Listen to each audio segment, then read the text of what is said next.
So, today I'm going to use this video to show you guys and tell you guys how to make a pre-workout, how to make any supplement for that matter.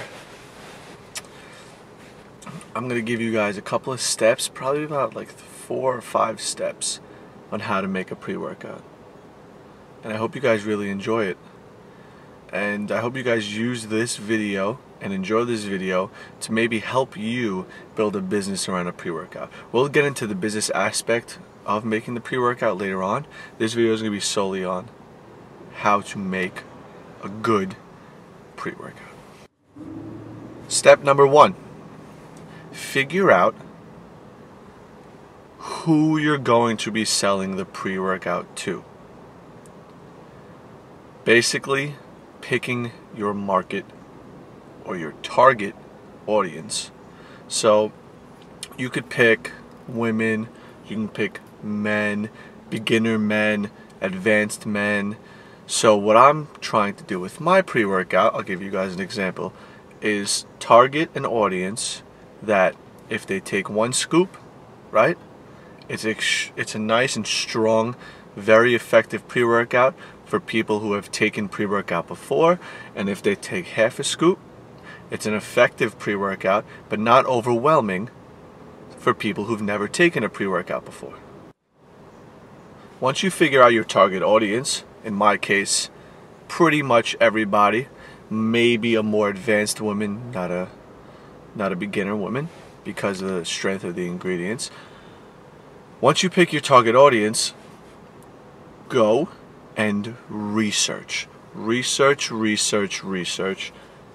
the top 15 pre-workouts, whether they be famous or you've never heard of them before in your entire life. Research the ingredients and research people's reviews on the ingredients and see which ingredients make the pre-workout good.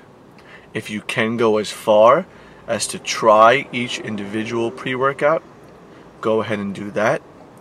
And this will be your starting point. So once you pick the best pre-workout you can find, figure out how to make it better. Always figure out how to make something better. Okay, so step number 3. Research your individual ingredients. As many ingredients as you can. Your caffeine, your creatine, your Yohimbe, beta-alanine, Arginine, agmatine. So you have your stimulant ingredients, your pump ingredients, your citrulline, malate, your norvaline, your theanine, your tyrosine, your so many ingredients I can't even imagine. Your leucine, your isoleucine, your valine. So a lot of these things probably don't make much sense to anybody who's never researched ingredients. So what you want to do is figure out what's good about pre-workouts. So let's say the stimulant effect, the extra reps, and especially the pump, right? So from there, you want to figure out what stimulants you can use that are not banned substances, because you don't want to create a banned substance, that work well together, which create a desired effect of you, your friends, and everybody else who's going to take this pre-workout. So if you think you're going to put 600 milligrams of caffeine and have the strongest pre-workout on the market, except 40% of the people who take the pre-workout throw up from it, doesn't work that way. So caffeine, Yohimbe, what other stimulants? Theanine, not really stimulatory, but works well with caffeine, you know. Then you're going to look into your pump products. So a pump product is any product or substance that allows the person's blood flow to be increased, but not to hyperphysiological levels, meaning not where it's like superhuman and their heart rate and blood pressure goes through the roof. So things like ephedrine you're not allowed to use anymore. Things like dimethylethylamine, DMAA, you're not allowed to use anymore. So you cannot use those, but you can find other things. So your Yohimbe is very good at blood flow. Arginine, nitric oxide. Anything that's a nitric oxide booster is very good for making a pre-workout also. So you're going to have two basic components of your pre-workout. It's going to be your stimulant and your pump. The third type of ingredient that you can put into your pre-workout is a focus or nootropic. Now these things get very, very iffy. Some of them you cannot sell as supplements, so if you want to use them on your own, that's perfectly fine. But if you're willing to create a business around them, certain nootropics you have to be very careful of. So things like all the racetams or DMAA even, cannot use these in your pre-workout. They're not allowed. So look into Theanine, Tyrosine, 5-HTP. What else do we have? Your you have your Tyrosine, your Theanine, your 5-HTP, your choline, your alpha GPC. Those are all choline. Your huperzine. These things are legal, and what they do is they help a lot with cognitive function and focus, especially under stress.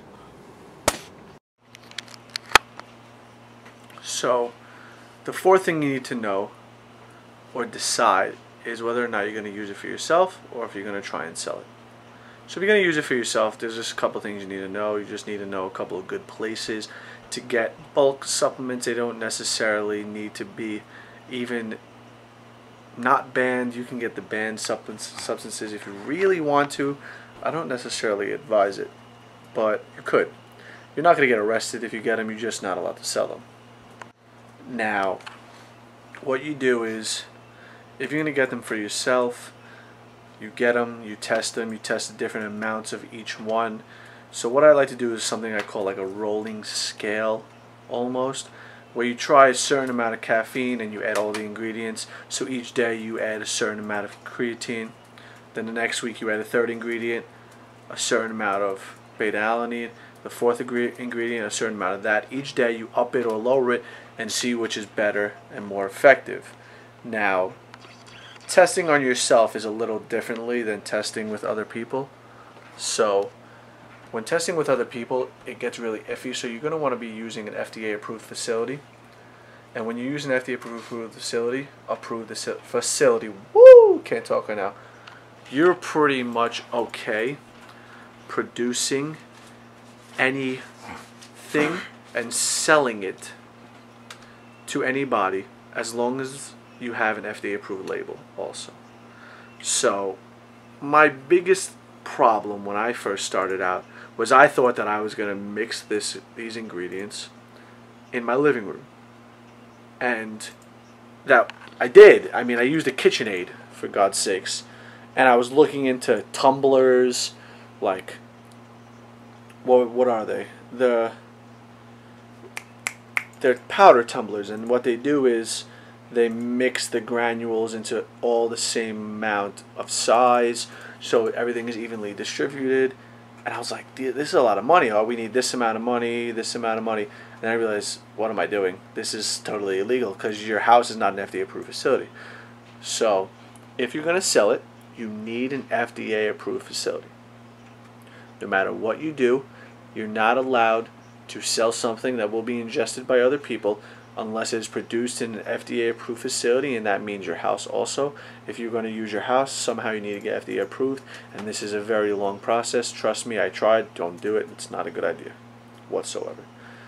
So let's recap on what it takes to make your own pre-workout. So you want to have a stimulant ingredient and some type of amount that is tested, that works for everybody and doesn't make anybody nauseous, doesn't make anyone upset in the stomach.